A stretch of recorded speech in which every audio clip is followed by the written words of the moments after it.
that time of year again. Income tax time. That's Bob. He's my accountant. I don't want to have to pay Bob. I don't want to have an accountant, but I do have to because taxes are so complex. I don't know how to fill them out. Most Americans don't. Most people today hire someone else to do their taxes. I just don't know how to do what he does. Mine are probably worse than most because I get income not just from Fox, but from my speeches and my books. So I have to pay Bob, several $1,000s a year? That's nobody's business. Probably true. But what a waste. Think of what I could do with the money. I could get 100 massages. I'd much rather do this than pay for Bob. I could have this delicious steak dinner 200 times a year. I could buy this cool motorcycle. I could take this cruise ship all the way from New York to Venice and back. Or better yet, I could do some good for the world. The same money I waste on Bob, I could buy 2 Habitat for Humanity homes overseas. Or I could pay 3 kids' tuition at this Catholic school.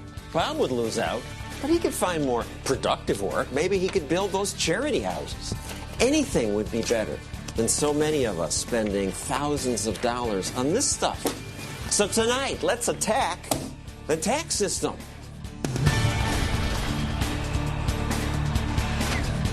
And now, the man who shatters conventional wisdom, John Stossel.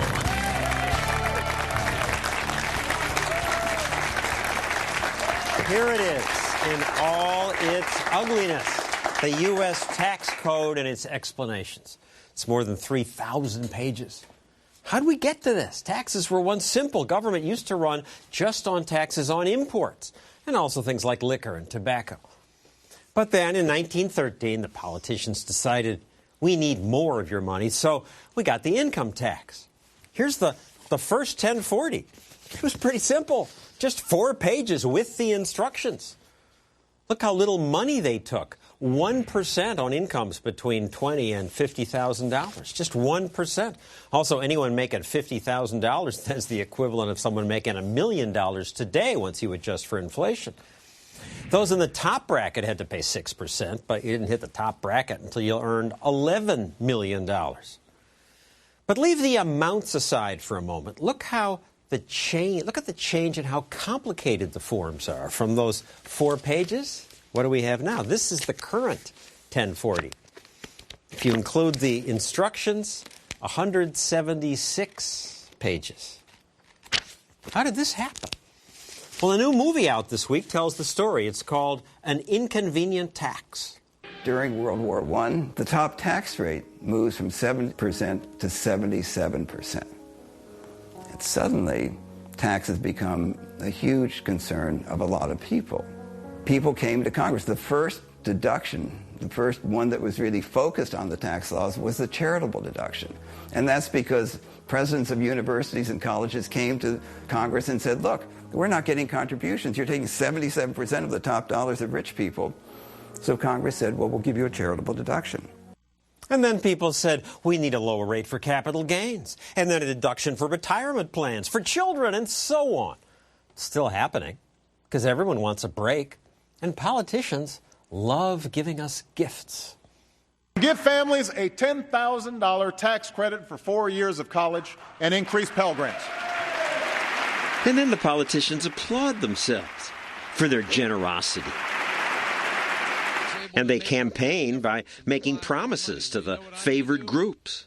I'm going to provide a $4,000 tuition tax credit that helps parents be able to afford the price of tuition so we can go to college. And that wins them more applause.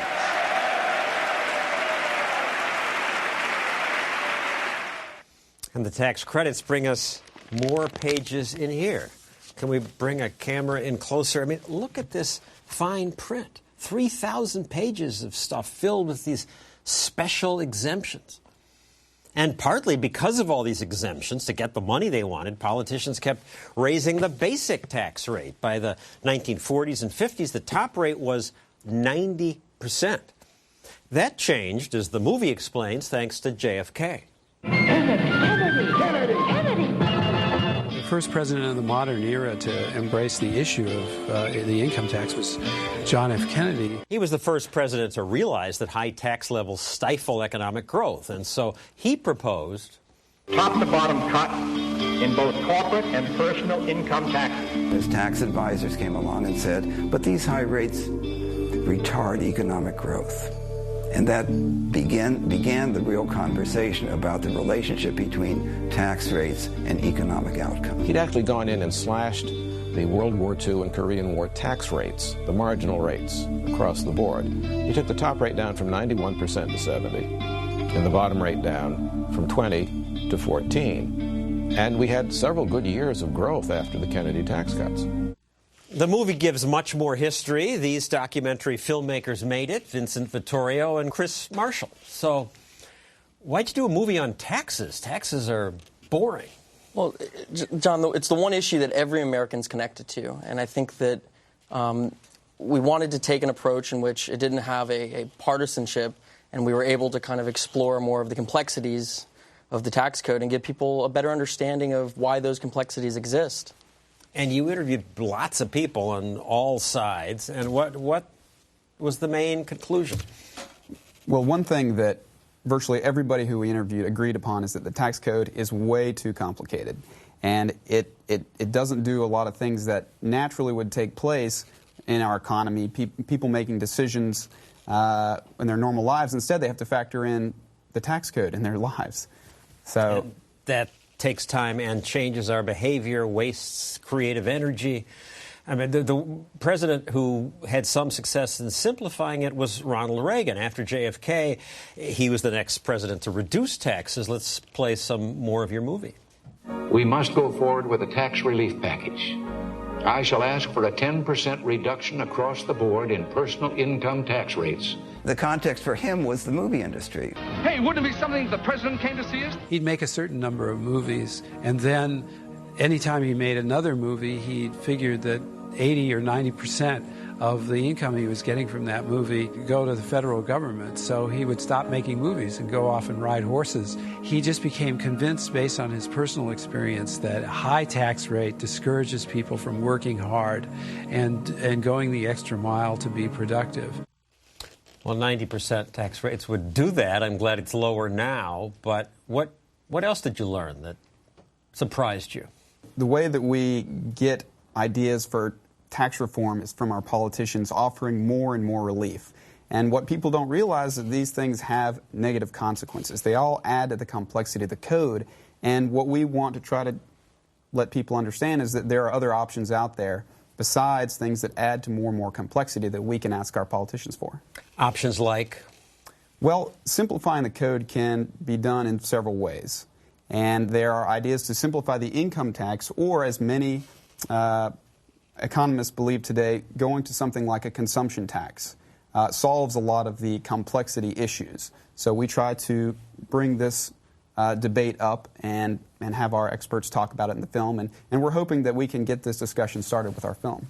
And one of those consumption taxes is the fair tax, and we will have an expert talking about that later in this program.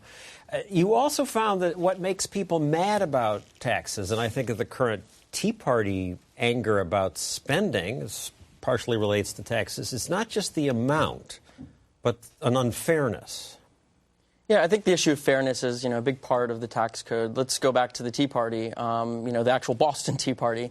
People always look at that as a revolt against taxes, and, it wasn't really a revolt against taxes. It was against the loopholes in the system. And your movie was news to me about that. Let's take a look. The exemptions mean some rich people pay less than some poor people, and you make a good point about the unfairness of that and how it was unfairness rather than the amount that sparked the original Boston Tea Party. The U.S. was born of a tax revolt, but it was actually not a revolt against high taxes. The Boston Tea Party was a revolt against tax loopholes. The British had passed a law that granted certain special favors to a few merchants who were selling tea, and American merchants resented the monopoly that had been granted here and the tax exemptions that had been granted, and their objections to the British tax were really directed at the loopholes that were part of that tax, not at the tax itself. It's important because it is Americans' first experience with really throwing the tea into the harbor, but simply to say, we are not going to stand for this kind of special treatment. If you think in those times how low taxes were, they were, 1 or 2%, and how different that is now. Today's Tea Party movement is about anger at just the size of government. Right. The level of taxation is certainly a big issue to a lot of people, but another issue is the design of the tax code, and that sometimes gets not as much attention, but it's still a very important aspect when we talk about reform. The design meaning all the social engineering, all the special rules to try to steer behavior? That's one part of it. Every exemption, deduction, exclusion comes from the fact that, that's partially because we have an income tax and a democracy, and those things are products of that system. And so can you develop a system that doesn't have to deal with those sort of concerns? Wouldn't it be nice? I mean, this is just so ugly. The only people who understand this are the specialists, and yet there's no movement really to do anything but add more pages, more special deals for this little group. Right, and there are plenty of people that are getting the tax code to do what they want it to do, special interest groups and what have you. The American people, if they want to get their fair shake in the tax code, they need to pay attention to these issues. They need to be considering this an important thing so that it doesn't just work for the people who have enough lobbyists, let's say. So you should pay attention. Thank you, Chris and Vincent. Next, a closer look at some of those special tax credits. They include the one that I used. It got me this free golf cart. Freebies sound so good to people, but tax credits are so destructive.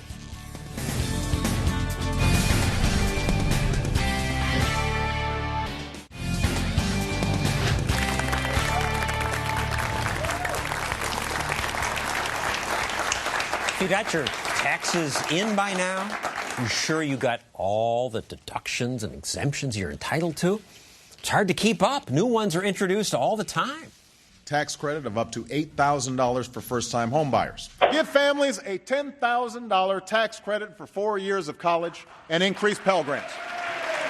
A new small business tax credit, expanding the tax credit for those who start a nest egg. All politicians love tax credits. A $5,000 tax credit for each and every customer who buys that car. Jobs creation tax credit. Have a $500 per child tax credit. I'm proposing tax credits for daycare. These tax credits do sound good. Sounds like I'm getting free stuff. And we do get free stuff. I got the golf cart because we saw this ad from a dealer which explained that because of a tax credit of $6,000, this golf cart would cost me nothing. So I got this golf cart. The handout expired in December, so sorry, too bad. You can't take advantage of the scam. I mean, the Energy Improvement and Extension Act. Thank you, Charlie Rangel, who helped pass it. The politicians advertise these as tax cuts. Mike Huckabee, my colleague, and Newt Gingrich say credits are a good thing because anything that lowers taxes is good. But giving me this tax credit to buy a golf cart I don't need means everyone else in America has to pay more to make up for the $6,000 I got back. Why is that good? It also makes taxes more complex. Here's the line my accountant had to deal with to get the credit. I'm entitled to a credit of $2,500 plus $417 for each kilowatt hour of traction battery capacity and so on. Now, I can see why golf cart makers might like the tax credit. Mike Tomberlin owns Tomberlin Electric Vehicles. So, Mike, your golf carts are sold in 700 dealerships. You must have made out well from this credit. Well, I think our customers certainly did. They took advantage of it to a large degree. Sold more carts. Absolutely, yes. We certainly did. And, but we came out in opposition to it even in November publicly. Now, that's unusual. I mean, I call this corporate welfare, and very rarely do the recipients of such welfare say, we don't like it. Well, first, let me tell you, I don't view a tax credit as corporate welfare. I think with AIG and some of the others, I think that's an element of corporate welfare. A tax credit tends to reward those that pay taxes. Fortunately, maybe they can pay less taxes. But the reason we came out in opposition to it in November is it manipulated the market. And we knew that were it to continue in its current form, we would be adding a lot of infrastructure, a lot of staff, and unknowingly or incrementally, we would become thereafter dependent on the continuation of a government subsidy. So we didn't think it was in the best interest of us or the entire industry as it relates to low-speed vehicles. Did you complain to Representative Rangel and say, we don't want this? Well, frankly, I didn't know where it came from or how it got here. But we do write an article in some magazines and went public with it, much to the chagrin of some of the industry. But we do think it was the right thing to do. And the idea behind this silly credit was that electric vehicles are magic. They're going to make us energy independent. Some good scientific research later said these are no more environmentally kind than gasoline-powered vehicles because the electricity often comes from coal, and that's just as environmentally damaging. So, in a way, it's sort of a scam. But the contrast I see is that your company is not very old. You built your company just in maybe a few years ago without subsidies. Well, I guess it is somewhat of a shame to say that we did it the old-fashioned way when you're only 5 years old. But we did a lot of research and saw that golf carts were being utilized off the golf course. So we engineered a more car-oriented platform for on-road use under the NHTSA various guidelines and wrapped it to look like a golf cart. And, we have a Carroll Shelby edition, a Lily Pulitzer edition. I mean, it's been real successful for us. You added safety features so elderly people can drive it on the street in Florida. That's right. But you could have done that without a subsidy. Well, we did. We did it without a subsidy, and we would continue to do it without a subsidy. When you talk about corporate welfare, John, I think the last thing we need, we have personal welfare right now that doesn't require work. The last thing we need is corporate welfare that doesn't require performance. Well, far better than subsidies. So thank you, Mike Tomerlin, for being the rare businessman to say no to corporate welfare. Coming up, your turn, and your turn for your complaints about the IRS.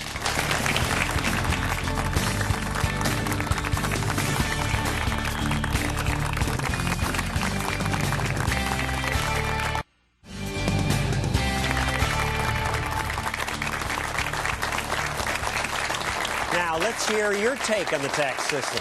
On my Facebook page, a California man posted this. I own 2 small retail stores and 1 piece of commercial property. Here's what Big Brother requires me to file. And then his list goes on and on. He closes by saying, I guarantee that Americans would have a higher standard of living if we simplified this absurd system. Now, in our audience are some people who've had some similar experiences.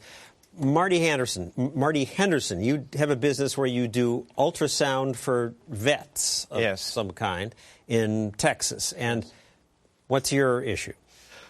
Well, I started my business in 2008, and previous to that I was an employee of a company in Southern California called Vet Image. And the taxation in Southern California, well, in California in general, was so severe that I didn't even want to think twice about starting a business in California. So I moved to Texas. Like many a company from California, the flood into Texas, because Texas is a tax-friendly state. Yeah. And it's been a very good place to be.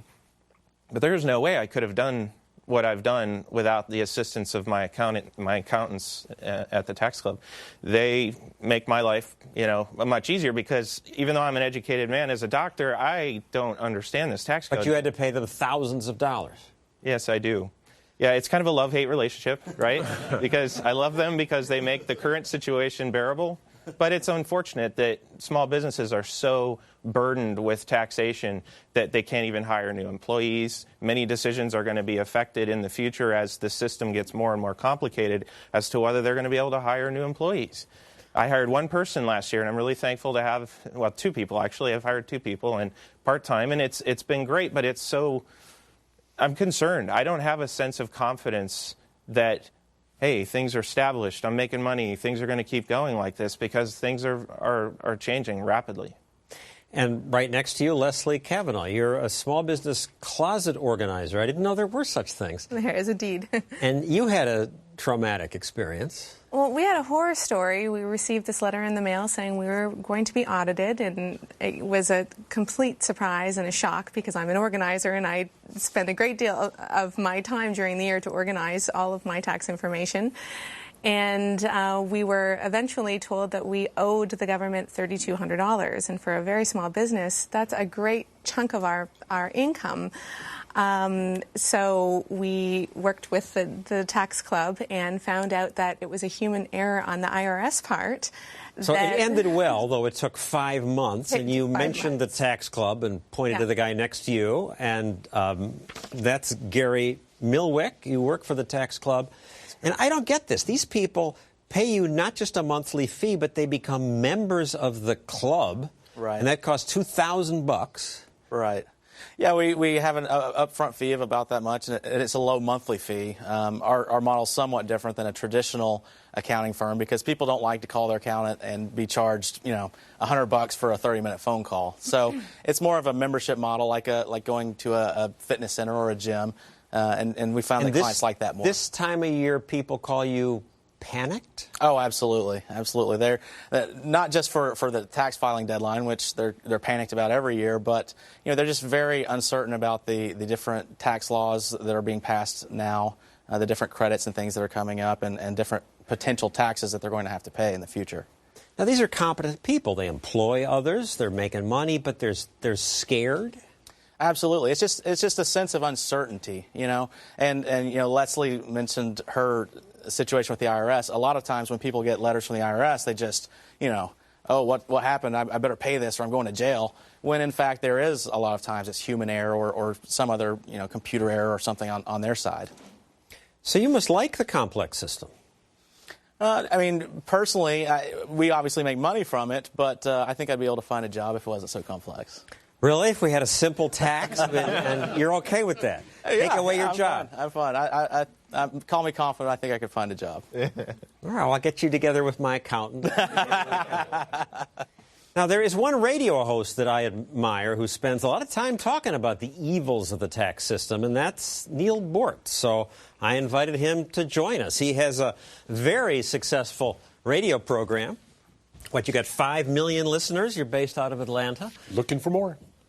Well, I hope we get you a few. And at this time of year, all year, you say people want to complain about the tax system. Well, who would have thought it? But our research shows that of all the things I'll talk about in the radio, people love to talk about this tax system and getting rid of it. Why?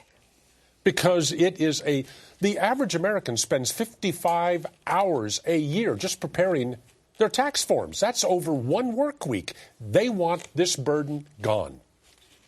And you really need revenue to pay for all this. We both agree government does too much, but we want government to keep us safe. They need to have a system that brings the money in.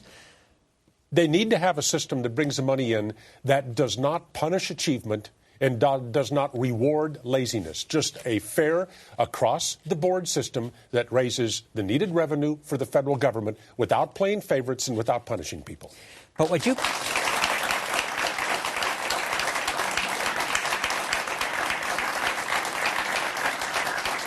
What you call playing favorites, and I might call social engineering, the politicians would say, look, that's our job. We have this tax system, and it allows us to reward and encourage good behavior, green technologies, etc. They have a tax system that allows them to reward behavior they want and to punish behavior they don't want. We elected them, didn't we, to do like that? We did. Yes, we elected them. But remember, about half the people in this country right now do not pay income taxes.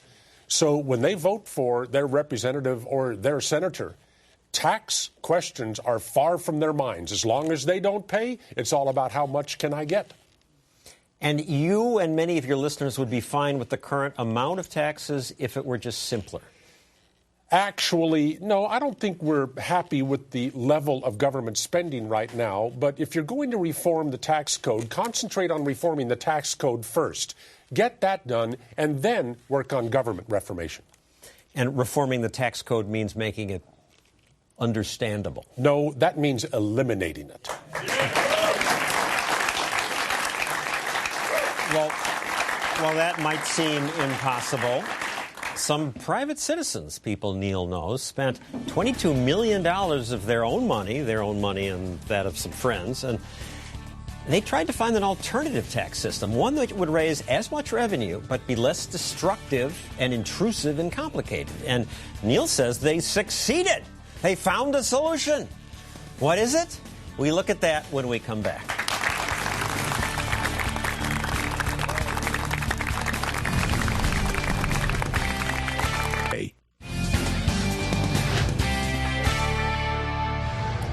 The IRS. Oh, it's hard to say it without sneering. You've heard from people who were tortured by the IRS. The tax code's massive, keeps getting worse. What if the entire code in the IRS just disappeared? That's not possible, is it? Well, hundreds of thousands of people believe it is. This is a rally in South Carolina not long ago. The signs they're holding say, fair tax. Fair tax now! Fair tax now! They're chanting, fair tax now.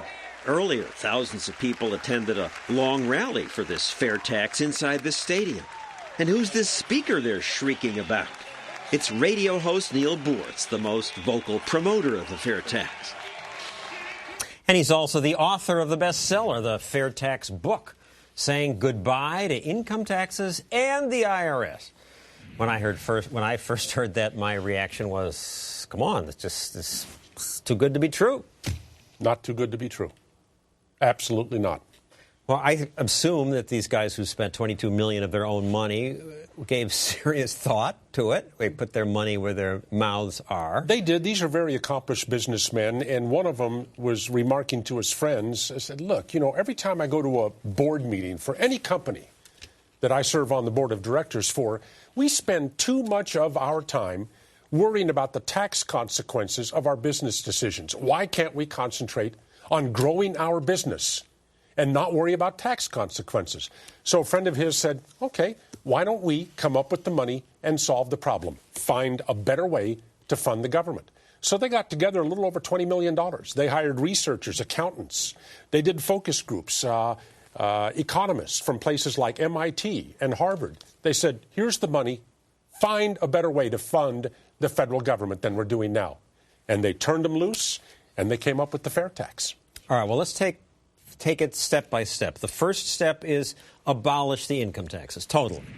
All income taxes and all payroll taxes that any individual has to pay, also estate tax, death tax, dividend taxes, all of them are gone, and you get rid of the federal taxes on businesses as well. And replace this and get just as much money with a consumption tax. It is revenue neutral. You get rid of all of these taxes, and then you charge an embedded and inclusive 23% national retail sales tax. Now, that 23% frightens people. It really does. Oh, my gosh, 23% more for everything I buy? No, because right now, all of the taxes we do pay are embedded in the price of everything we buy, and that rate is about 22%. So your $100 toaster still costs about $100 with the fair tax as it does under our present system. I would think at 23% for each sale, you would have a black market. A lot of people would say, psst, you can buy it from me, 20% less. Yeah, you would think so. And that objection makes sense. But then when you consider that the vast majority, and we're talking well over 90% of all consumer goods are sold by major retailers, they're not going to jeopardize jail, criminal prosecution, by engaging in any black market activity. And all the black market activity we have now, think about it. Those people will be taxed when they go out and spend their dollars at the retail level. People like illegal immigrants. Or drug dealers. Or ladies of the night. If they still exist, of course. How would the drug dealers pay a consumption tax? Well, the drug dealers, they got to have a big black SUV. I see. Okay. And they're going to go buy it and pay the tax. Now, some people might say this is unfair to the poor. It's the same 23% tax for everybody. Well, here's where the focus groups came in. They said, this sales tax, what about poor people? So the developers of the fair tax said, look, nobody, rich or poor, should ever have to pay a penny to the federal government in taxes until they've taken care of the basic needs of their family. And so they devised a rebate or a prebate, call it what you will, where every household in America gets a credit every month to a debit card, a checking card, a credit card, whatever, in the amount that they would have to spend in retail sales tax to provide the basic necessities for their family in that given month. So you never pay a penny to the federal government until your family's needs are taken care of, and that's the way it should be in our system. So the prebate is how much money about? Well, I'm going to estimate it right now, but for a family of four, at the beginning of every month, this family of four would get a credit to a debit card of about $500 and change, $540. And so that's just added on top of their paycheck, and they get their whole paycheck. And so they go spend on the basic necessities and still haven't paid a dime in revenue to the federal government. Some criticisms I've read about the fair tax. Some people say it would have to be more than 23% to raise the same revenue. There are people who have critiqued the fair tax, and they say it would have to be much more, but they rewrite the bill. And the bill, by the way, is H.R. 25. There are no exemptions. All consumer goods, all consumer services. How could Congress resist? We have to make an exemption for food and medicine. Well, that is taken care of by the prebate. Nobody's paying any tax on the basic necessities of life.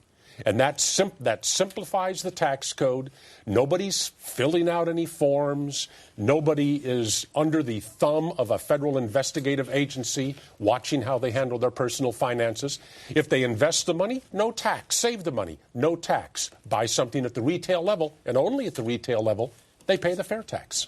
And this encourages savings and maybe discourages wasteful spending. Well, think about this. Businesses also have no tax component on capital or labor under the fair tax. Could you imagine businesses flowing into this country from overseas to take advantage of an economic system like that? Paul Volcker recently talked about a value-added tax. Many European countries have that. By mandate. And this is not the same thing. It's similar. Well, the value-added tax is a consumption tax, and there is a lot of talk about this in Washington right now. But remember, it is in addition to every single tax we pay now. They're talking about adding this to everything we're already paying. When you talk about the fair tax, it is instead of everything we're already paying. In addition, it's only at the final sale. The value-added tax is on every transaction along the line. If you are in business and you're buying inventory or stock or equipment for your business, that's not a retail sale, and there is no fair tax on that. Thank you, Neil Bortz. Absolutely. If it would work, sounds like a wonderful idea. Think about it. I wouldn't have to pay Bob, the accountant who does my taxes. Think of what I could do with the money. I could get 100 massages. I'd much rather do this than pay for Bob. I could have this delicious steak dinner 200 times a year. I could buy this cool motorcycle. I could take this cruise ship all the way from New York to Venice and back. Any of that would be better than paying Bob. We could do so much with the time and money we now spend trying to comply with the IRS. But is a fair tax really possible? Neil, please stay with us. When we return, he'll take your questions and criticisms.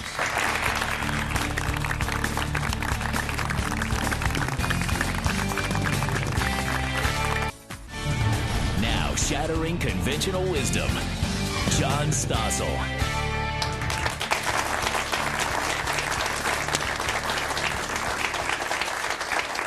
Now it's your turn. We're back with radio host Neil Bortz, a defender of the fair tax. First, a question from my Facebook page. You've said that this will kill lobbyist jobs, which would be a good thing. Break my heart. But if the same amount of money flows into D.C., how do you conclude that the fair tax would do that? Well, because the fair tax has no exclusions. First of all, businesses don't pay federal taxes. So why do businesses need to go to Washington and hire lobbyists to get them out of paying federal taxes. They don't pay them anyway. Well, so they could sell more product if they could get an exemption at the retail level for their important, nationally needed stuff. Well, that is the essence of the fair tax. There are no exemptions. That's why the prebate is in there. And, of course, passage of the fair tax doesn't mean that the citizens can drop their guard and let the politicians do anything that they please. The only group in this country that really, in my mind, opposes it, two groups, politicians and lobbyists, because it does reduce their power massively. Well, maybe some people here oppose it or like it. Let's hear from you. Go ahead. Who wants to be first? I don't know if this is a question directly for Bob, but one thing I'd like to point out Neil, about actually. Or Neil, I'm sorry. Bob's my accountant. Maybe this will go to Bob. Is that there's often a sort of like class vindictiveness component that's used to justify the current graduated income tax. We often hear that, well, we're just going to tax people making over $200,000 a year. But most people don't realize that the current bracketing system was designed in the late 60s when $40,000 was equivalent to $200,000 due to inflation if you roll it back. So right now it's like what started out as just a tax for the wealthy becomes a tax for almost everyone. The fair tax would only grow if you bought more stuff. Well, like if the inflation, it would grow. Well, it only grows if the government starts to increase its spending and needs a bigger share of the economy than it's taking right now. But the gentleman is exactly right about the class warfare aspects of the graduated income tax. There is a reason, my friend, why it was number 2 on the list of things that had to be done in that little document by Marx and Engels. And that reason is? Because a graduated tax system, as we have, progressive income tax, is necessary to foment the class hatred that is necessary to build that totalitarian society they were after. Who's next? So far, we've been focusing on the more economic consequences of taxation, and my question was more on the moral aspects of the act of taxation. What's your view on government initiating force or threatening to use force by taking your money and then using that money? Well, I hear it's a voluntary tax system. It's not forced. Well, taxes by definition can't be voluntary. And if you don't pay, men with guns will come to your house and make you pay. I mean, my argument is the government claims to protect your rights, but it has to violate your rights to take your money, which is kind of a silly argument if you think about it, really. So, what's your moral take on taxation? The government is force. Government has one asset that nobody in this room has. Government can establish a goal and then use deadly force to achieve that goal. None of us can do that. And because of that unique power of government, we have to be responsible citizens and hold it in check. And the fair tax would do that. Mr. Bortz, what's the difference between the fair tax and the flat tax? I've had the understanding that a fair tax potentially leads to the same slippery slope we're in now, where they can keep re-upping it and changing it, whereas if a flat tax is a set amount based on your income, then everybody's paying the same percentage no matter how much they make. Well, essentially, we tried a flat tax in 1986. There were 3 different flat levels, but they got rid of a lot of our tax deductions, everything basically except the home mortgage interest deduction. This was under Reagan. Under Reagan, and it's been amended 11,000 times. There's your flat tax. If we do another flat tax, the lobbyists will be out in force. First of all, the corporate taxes stay there. So we still have the tax burden on business. But the lobbyists are out in force. I need an exemption for this industry. I need a break for that industry. The fair tax treats all businesses alike. No tax. And it treats all consumers alike as well. Well, you can learn more about it from his book, which he holds like it comforts you. It's my pacifier. Thank you, Neil Bortz. When we return, I'll solve all our tax problems.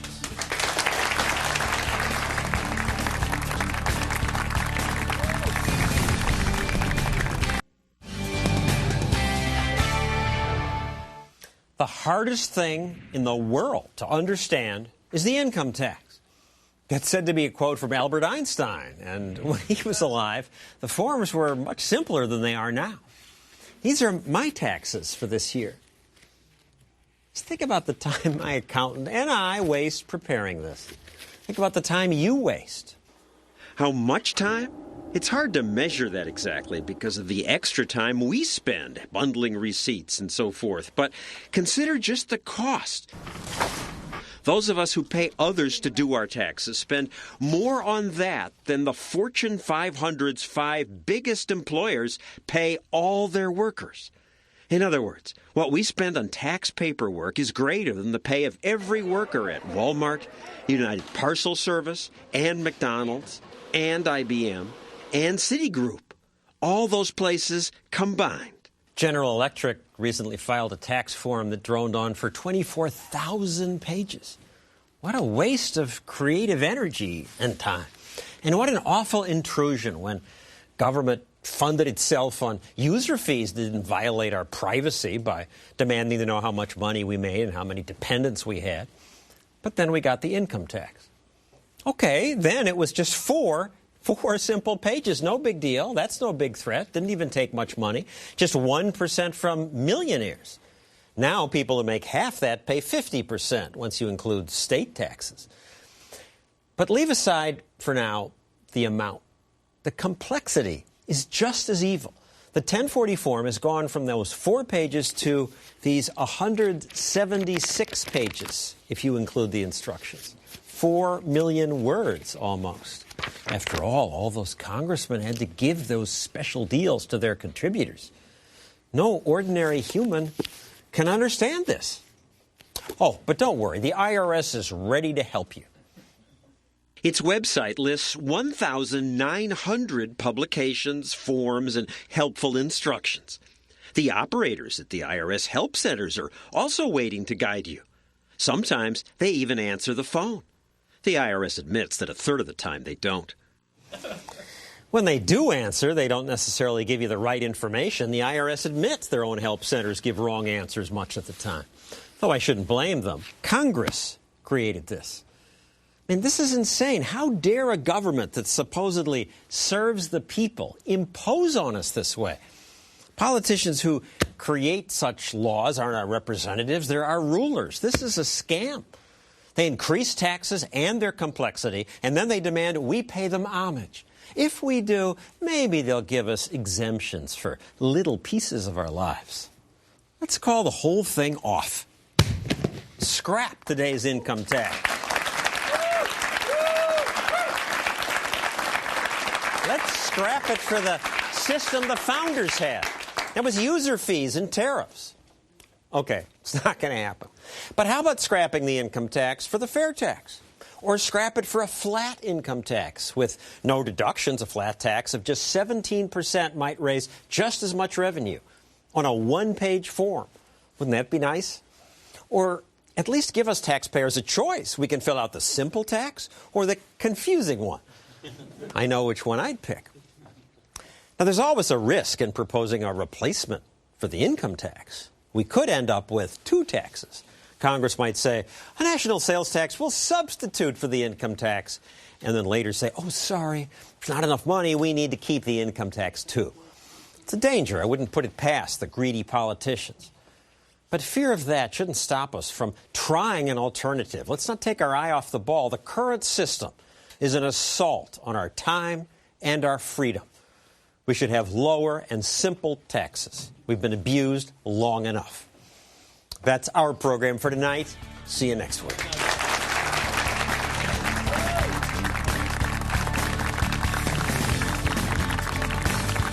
Going to be in the New York area? Call or email us and come to a taping of Stossel.